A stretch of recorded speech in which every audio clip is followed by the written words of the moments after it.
Magandang araw mga kababayan ko.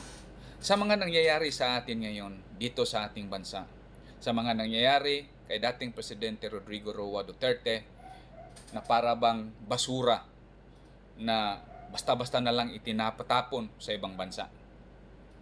Mga kababayan ko, dahil dito bumabalik sa aking isipan, sa aking puso, ang tunay na kahulugan ng ating pambansang awit. Alam ko, alam nyo na din to. Alam ko, memoryado nyo ito.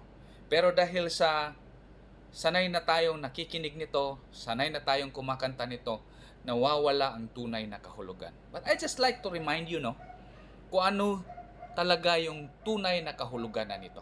Bigyan nating bigat yung kahulugan ng kantang ito. Dahil ito ang ating pambansang awit. Huwag ko nang ubusin lahat. Ito na lang. Etong konting few lyrics nito. Lupang hinirang, duyan ka ng magiting, sa manlulupig, di ka pasisiil. Kung ikaw ay isang tunay na Pilipino, hindi tayo susuko sa ibang dayuhan.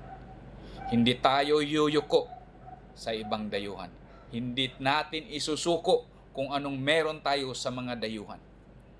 Dahil meron tayong sariling bansa, sariling batas, sariling justice system, may sarili tayo, flag, na kailangan natin ipaglaban ito.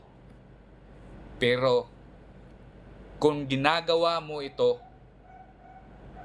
na para bang hindi ka tunay na Pilipino, at lalong-lalo na nagsusuot ka ng uniforme ng isang otoridad sa Pilipinas, tapos bit-bit mo yung flag na ito, tapos isinusuko mo ang bayan na to, wala kang karapatang tawaging Pilipino.